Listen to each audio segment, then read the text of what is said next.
Hello বন্ধুরা, আমি গণেশ কলকাতা থেকে বলছি। আমার বয়স ২২। কলকাতায় একটা ছোট দোতলা বাড়িতে আমি আর আমার মা থাকি। আমার বাবা বাইরে থাকেন, ২ বছরে একবার দেশে আসেন।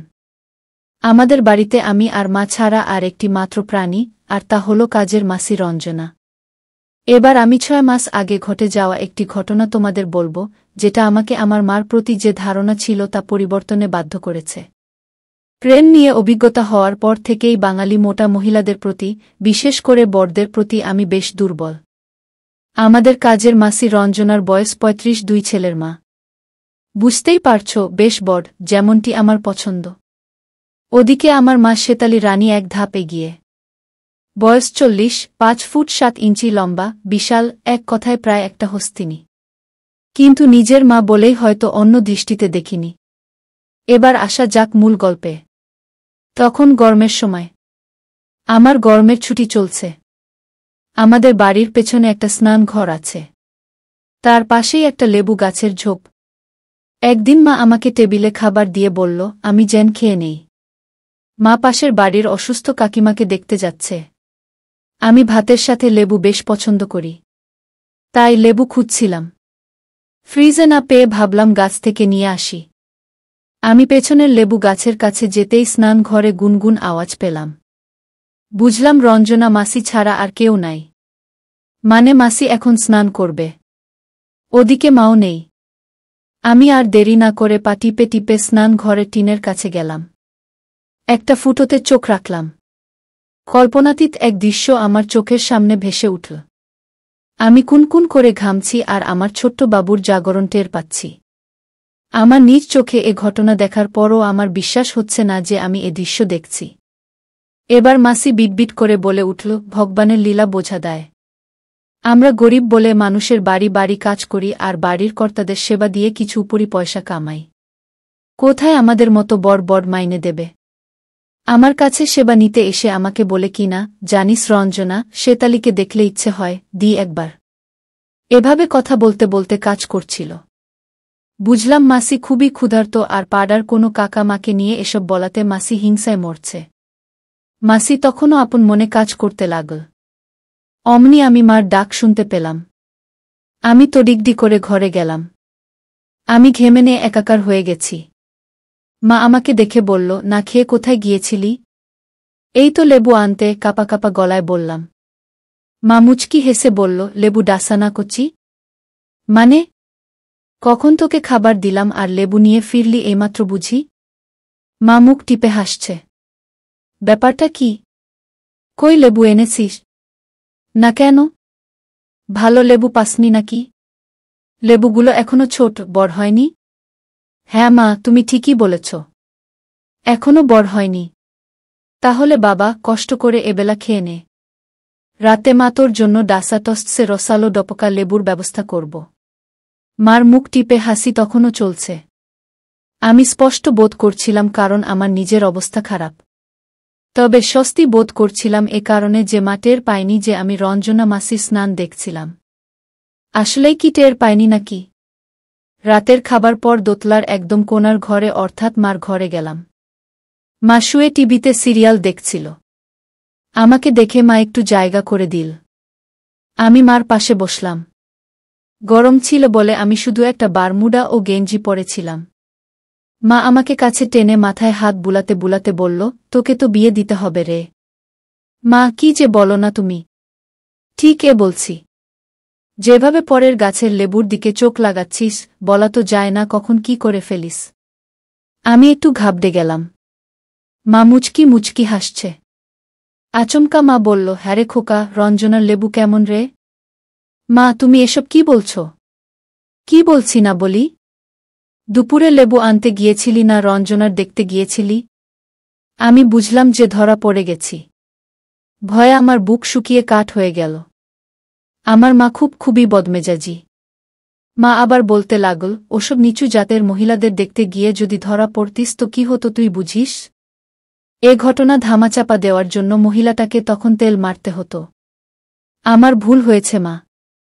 আমি আর এমনটি করব না। ভুল তোর হয়নি, হয়েছে আমার। তোকে আমি সঠিকভাবে বড় করতে পারিনি। আমি আর এ কাজ করব না। তাহলে কি করবি? এই বাংলা বইয়ের ছবি দেখে সুখ নিবি? এই বলে মা একটা বাংলা বই বের করল, যেটা আমি কিছুদিন আগে কিনেছিলাম। আমি লজ্জায় মাথা নিচু করে ফেললাম। মা মুখ টিপে হাসতে হাসতে বাংলা বইটার পাতা উল্টাতে লাগল আর বলল, লজ্জার কিছু নেই। এ বয়সে এসব বাংলা বই পড়াটাই স্বাভাবিক। বিয়ের আগে আমিও পড়েছি। আমি তো শুনে স্তম্ভিত। নিজের মার মুখে এমন কথা আশা করিনি। আচমকা মা প্রশ্ন করল, হ্যাঁ রে গণেশ, বরদের প্রতি তুই খুব দুর্বল না? না মানে? মা প্লিজ, না মানে কি রে? তোর এই বইতে যত গল্প আছে তার সবগুলোতে আছে। আমি ঘামতে শুরু করলাম, কারণ এই বইতে যে গল্পগুলো আছে তার ৫-৯ ভাগই মাছেলের ভালোবাসার গল্প। আমার ভাবনা ছেদ পড়ল মার ডাকে। কি রে গণেশ, আমার প্রশ্নের উত্তর দিলি নে? বরদের ভালো লাগে তোর? হুম। আর তাই উকি দিয়ে বাড়ির কাজের মাসির দেখিস, তাই তো? আমি কি বলো বুঝতে পারছি না। মা একটা দীর্ঘশ্বাস ফেলে বলল, এই বোকা, আমি কি বেঁচে নেই? তুই আমাকে তো বলতে পারতিস যে মা, আমার বরদের দরকার। এটা বললে কি আমি চুপ করে থাকতাম? যখন কোনো মা দেখে তার ছেলে কষ্ট করে নিজের শক্তি হারাতে বসেছে, তখন কি সে মা চুপ করে থাকে? আমাকে তোর কষ্টের কথা বলিসনি কেন রে বোকা ছেলে? মার কথা আমি নিজ কানে শুনলেও বিশ্বাস করতে কষ্ট হচ্ছিল। আমি কোনমতে বললাম, আমি কি জানতাম তুমি এ ব্যাপারে এত ফ্রি মনের? তোমাকে ভয় পাই বলেই তো বলিনি। ভয় আর ভয়? হ্যারে হতছাড়া, তোকে আমি আদর দিইনি? শুধু কি শাসনই করেছি? তাই তো করেছ, তাই না? ঠিক আছে, এবার থেকে আর শাসন নয়, শুধুই আদর করব। দেখব কত আদর তুই শিতে পারিস। আর ওসব বরদের দিকে উকি মারা বন্ধ কর। তোর দরকার হলে আমাকে বলবি। আমি ওই বরদেরকে বাধ্য করব তোর সামনে সম্পূর্ণ হয়ে দাঁড়াতে। তাছাড়া ওই রঞ্জনার কি এমন আছে যে উকি মেরে দেখতে হবে? ওটা তো সামান্য, তাতেই দেখার জন্য পাগল হয়ে গেছিস। আরে বোকা, আমার দেখলে ওসব তোর ভালো লাগবে না। মা, এসব কি বলছ? কেন, তোর বিশ্বাস হচ্ছে না? তা না। তুমি আমার মা, আর তুমি কিনা আমার সাথে এসব বলছ? আরে, নিজের মার সম্পদের ভাগ পাসনি বলেই তো পরের সম্পদে চোখ পড়েছে তোর। আর মা হয়ে এসব কি বলছি না বলি? বাংলা বইটাতে ওসব কিসের গল্প? হ্যাঁ, কি হলো? কথা বলছিস না কেন? আমি মাথা নিচু করে রইলাম। মা আমার মুখে হাত রেখে বলল, তোর গার্লফ্রেন্ড কি মুটকি না চিকনি? আমার কোনো গার্লফ্রেন্ড নেই, মা বলল। সে কি কথা রে গণেশ? আমি তো ভেবেছিলাম তোর একটা বড় আটার বস্তার মতো কি মাঝবয়সী গার্লফ্রেন্ড আছে, তাই তুই ওসব গল্প পড়িস। আমি বুঝলাম মার চিন্তাভাবনা একটু অন্যরকম, তাই আমিও তাল মেলালাম। তা ওরকম একটা গার্লফ্রেন্ড হলে মন্দ হতো না। বর্তমানে গার্লফ্রেন্ডদের নানাভাবে শান্ত করতে হয়, ওসব জানিস? জানুক কি করে? আচ্ছা যা, ও নিয়ে চিন্তা করিসনে। মা হয়েছি যখন, ছেলে ও তার বউয়ের সুখের জন্য আমি না হয় তোকে ট্রেনিং দিব। তার আগে বলতো, তোর বউ যদি আমার মতো মুটকি হয় তবে কেমন হবে? মা, তুমি না ওরে দুষ্টু, লজ্জার কি আছে?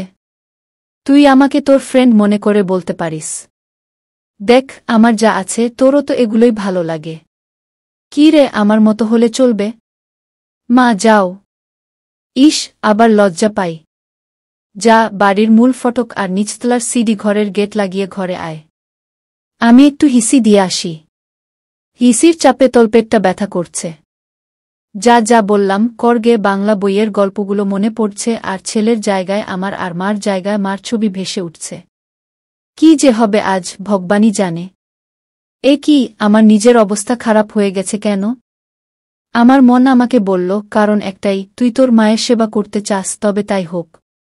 আমি নিচ থেকে উপরে গিয়ে মার ঘরে ঢুকে মাকে দেখে অবাক হলাম। মায়ের মধ্যেই ঠোঁটে একটু হালকা লিপস্টিক আর নাকে একটা সূর্যমুখী নাকছাবি লাগিয়েছে। চুলগুলো ছেড়ে দিয়েছে। খুবই সুন্দর লাগছে। আমারও ইচ্ছা হতে লাগল। মা আমাকে বিছানায় আসতে বলল। আমি বিছানায় বসতেই মা আমার গেঞ্জি তুলে বলল, গরমে আরাম লাগবে। এবার মা আমার মাথায় হাত বুলাতে বুলাতে বলল, বাবা গণেশ, তুই দিনে কবার হাতের কাজ করিস? মা থাক, আর লজ্জা পেতে হবে না। আমাকে বল, তোর ভালোর জন্যই এ নিয়ে কথা বলছি। দিনে 2-1 বার।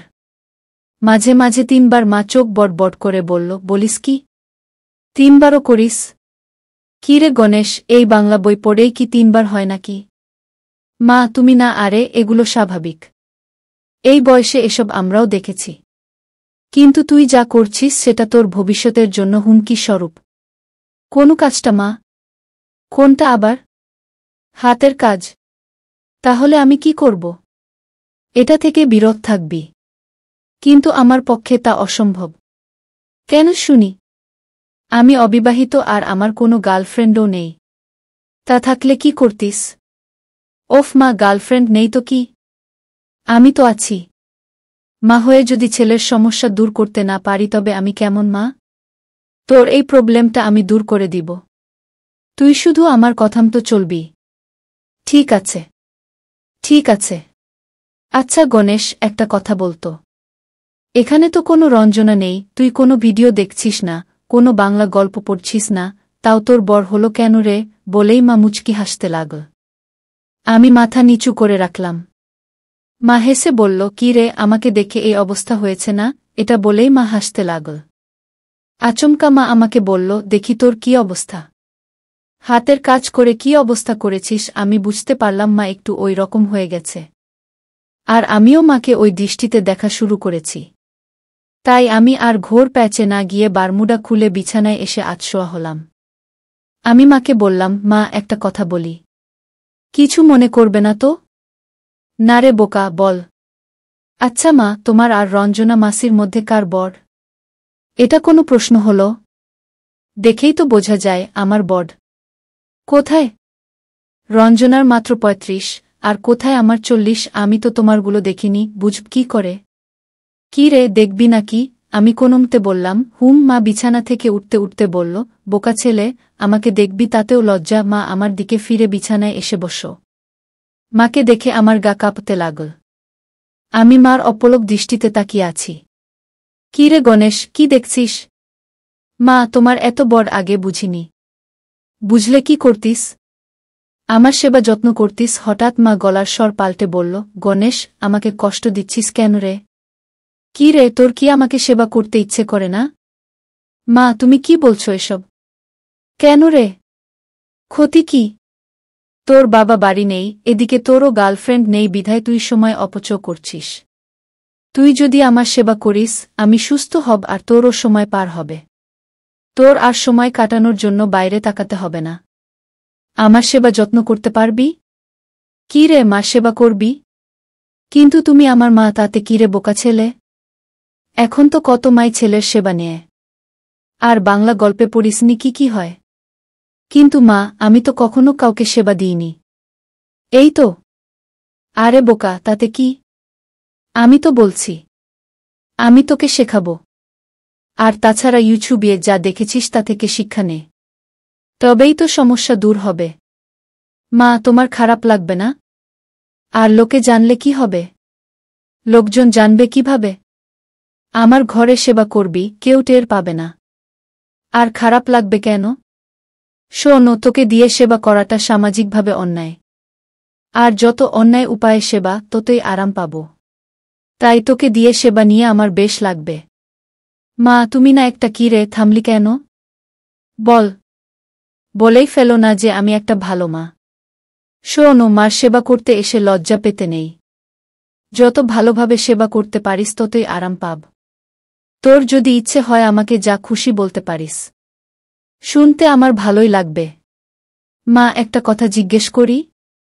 বল রে বাবা। তুমি কতদিন ধরে সেবা নেওনি? তা প্রায় 9 মাস। 9 মাস ধরে আমি অসুস্থ। তবে আগামী 2-3 দিনেই গত 9 মাসেরটা আদায় করে নেব। এরপর প্রায় 30 মিনিট মার সেবা করলাম। হঠাৎ মার বিছানার পাশে ফোন বেজে উঠল। মা বিরক্ত হয়ে ফোনটা ধরল। পরে জানাল যে আমার এক বন্ধু ফোন করেছে। ও নাকি আমার মোবাইলে ট্রাই করছিল। আমাকে না পেয়ে মাকে জানাল যে কাল সকালে একটা ক্লাস টেস্ট হবে। আমি আজ কলেজে যাইনি বলে জানতাম না। মা এবার তাড়া দিল। নে বাবা, তাড়াতাড়ি কর। কাল তোর পরীক্ষা, তাড়াতাড়ি ঘুমিয়ে পড়। মা আমার মাথায় হাত বুলাতে বুলাতে বলল, প্রথমবার হিসেবে বেশ ভালো সেবা করেছিস। খুব আরাম পেয়েছি। ইচ্ছে হচ্ছে আবার সেবা নিই। চলো তাহলে আবার করি। না, আজ আর নয়। কাল তোর পরীক্ষা। এখন না ঘুমালে সকালে উঠতে পারবি না। আমি মার কথা মেনে নিয়ে ঘুমোতে চেষ্টা করলাম। পরদিন কলেজ থেকে ফিরে খেয়ে আমি সোজা মার ঘরে চলে গেলাম। ওদিকে মা টুকটাক কাজ সেরে রঞ্জনা মাসিকে বিদায় করে ঘরে ঢুকল। মা দরজা লাগিয়ে বিছানায় উঠে বসল।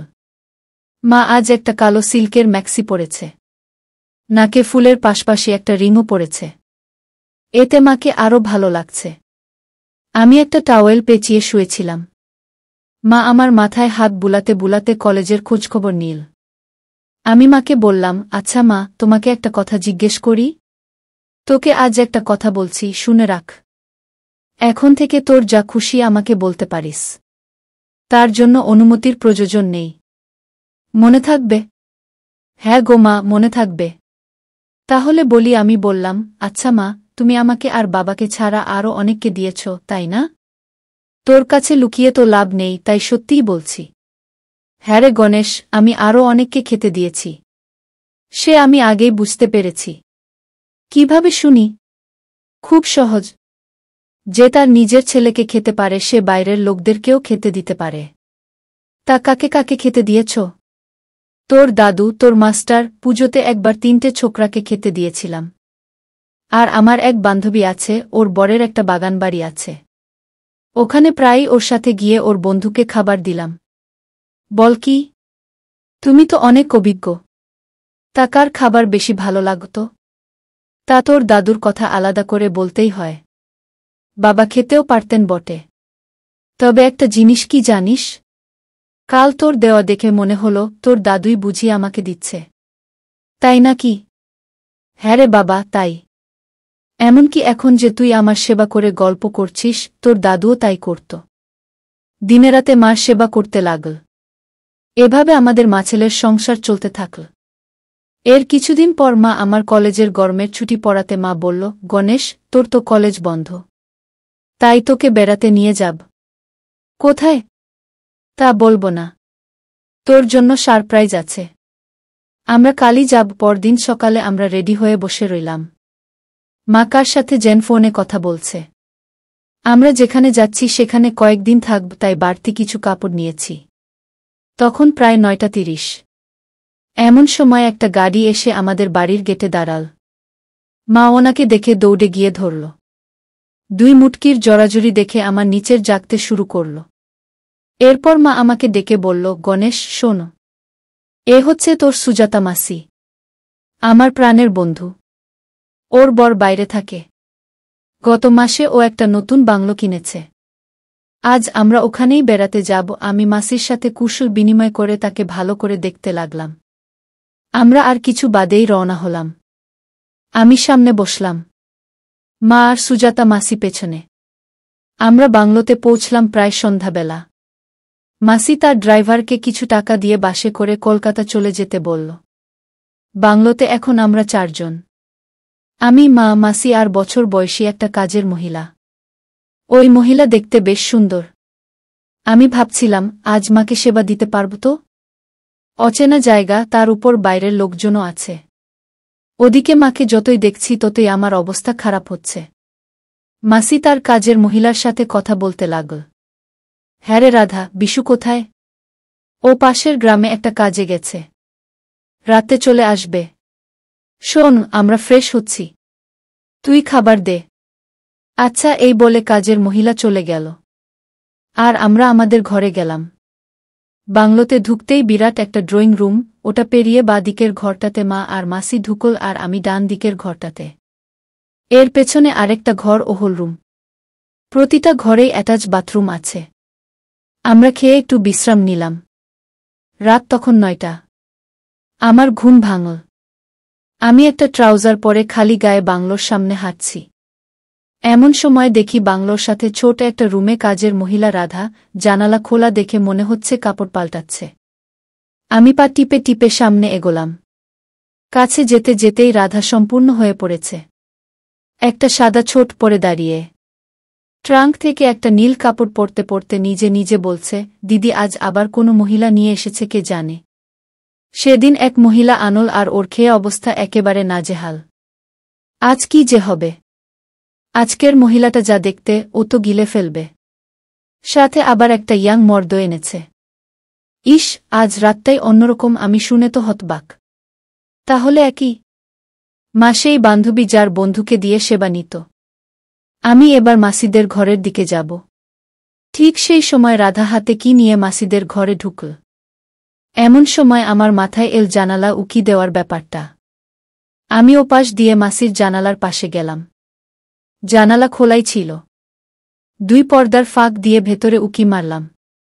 বাহ, পুরো ঘরটাই দেখা যাচ্ছে।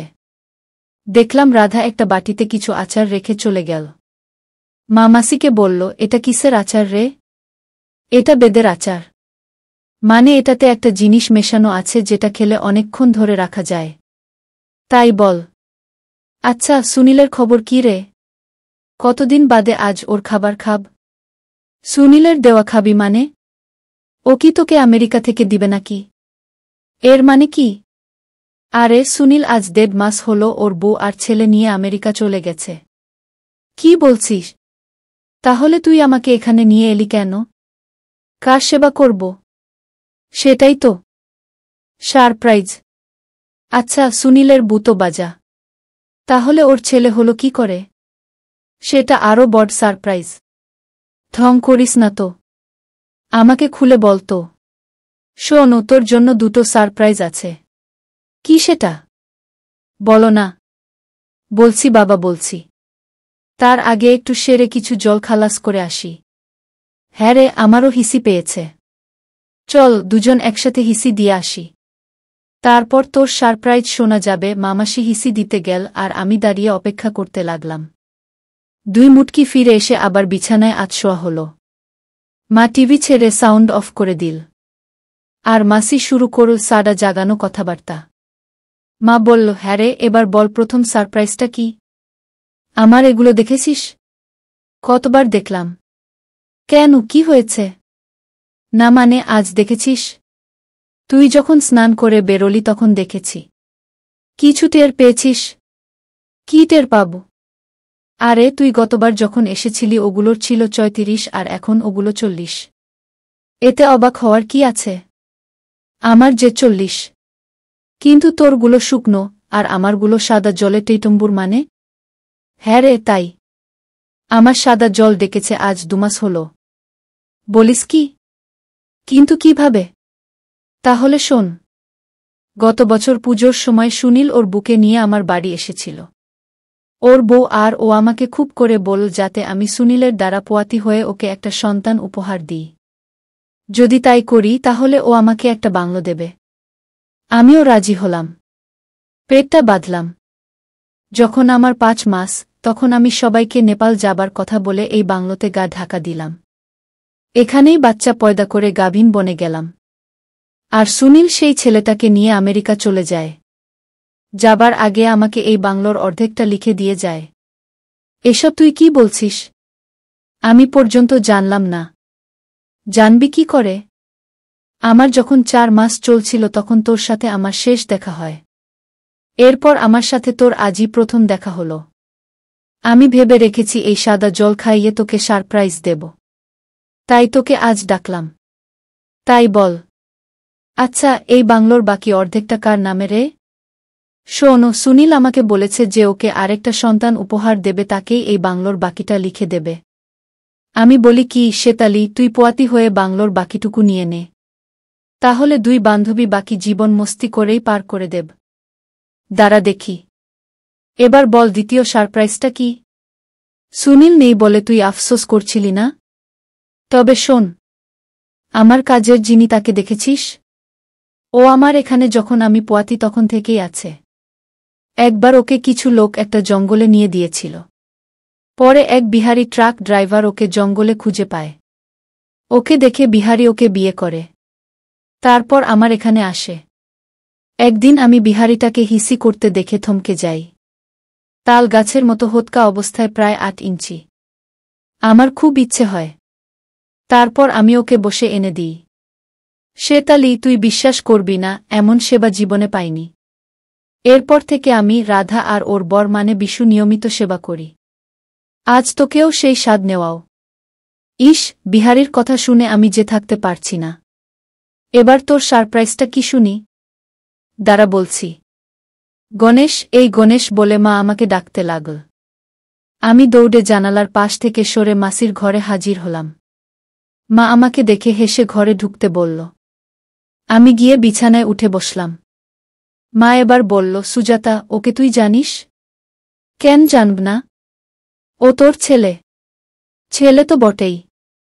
ও হলো একটা মাভক্ত ছেলে। আমার আদরের জোয়ান। আমার এগুলোর রাজা। মানে? মানে আর কি? আমার ছেলে ওর সেবা আজ 10 দিন ধরে আমাকে সুস্থ করছে। মানে বুঝেছিস শেতালি, তুই একটা শেষমেশ ছেলের সেবা নিলি? গণেশ, শোন, তোর এই মাসির পোকা পড়েছে। ডাক্তার বলেছে ইয়াং ছেলের দিয়ে সেবা যত্ন করে পোকাগুলো মারতে। কি রে, পারবি তো? কি যে বলো না মা। তোমার মতো মানুষের পোকা যেখানে মারতে পেরেছি সেখানে মাসিরটা তো কোনো ব্যাপারই না। মাসি বলল, তাই নাকি রে বাবা? দেখা যাবে তুই এমন সেবা যত্ন করতে পারস। আজ তোর মার সেবা করে একেবারে সুস্থ করে দিবি আমার স্বামী। মাসি, তুমি ভুল করছ। আমার মার সেবা করে একেবারে সুস্থ করার মুরদ কারণেই বর্জোর মা একটু আরাম পাবে। তাই না মা? হ্যাঁ, তাই। আর গণেশ, শুনলি তো? আজ আমাকে তোর মাসির স্বামী সেবা করবে, তাতে তোর আপত্তি নেই তো? আপত্তি থাকবে না এক শর্তে। আবার কি শর্ত শুনি? তুমি আমাকে দিয়ে সেবা যত্ন নিয়ে পোয়াতি হয়ে সুনীল কাকুকে দ্বিতীয় সন্তান উপহার দিয়ে এই বাংলোর বাকিটুকু নিজের করে নেবে। বল, রাজি? মাসি, বলাবলির কি আছে? তোর মা রাজি। কিন্তু পেট ফুলে গেলে লোকে জেনে যাবে যে কিছু হবে না মা। বাবা দেশে আসতে আসতে আর 2 বছর বাকি। আর তোমার পেট যখন উঁচু হবে তখন তুমি এই বাংলোতে থাকবে। কেউ কিছু জানবে না। হ্যাঁ রে শেতালি, গণেশ ঠিকই বলেছে। তোরা যখন বলছিস তাই হবে। গণেশ, তার মানে আমাকে পরপুরুষ দিলে তোর কোনো আপত্তি নেই? আপত্তি থাকবে কেন? বরং আমার ভালোই লাগবে দেখতে। দরকার হলে আমি নিজে ওই বিহারীর সাথে সেবা করতে সাহায্য করব। একেই বলে মার যোগ্য সন্তান। হ্যাঁ রে গণেশ, তুই আমাদের কথা লুকিয়ে লুকিয়ে শুনেছিস? হ্যাঁ, শুনেছি। তা মাসি, তোমাকে খাওয়াতে খুব মনে চাইছে যে। গণেশ, আমাকে একটু দিয়ে খাস। আমাকে না দিয়ে একা একা খাস না বাবা। আজ আমরা মাছেলে মিলে তোর মাসির ট্যাঙ্কি খালি করব। তা খানাকে বারণ করেছে। কিছুদিন পর আমিও তোর থেকে তোর ছেলেকে নিয়ে খাব। তা তো বটেই, সেই বাংলোতে আমার অনেক আনন্দ করে দিন পার করেছি আমরা। যদিও কলকাতায় থাকি, তবে প্রায়ই বাংলো গিয়ে সবাই মিলে আনন্দে মেতে উঠি। এখন আমরা বেশ সুখী। অবশ্য এমন সুযোগ পেলে কেনা সুখী হয় বন্ধুরা বলবো।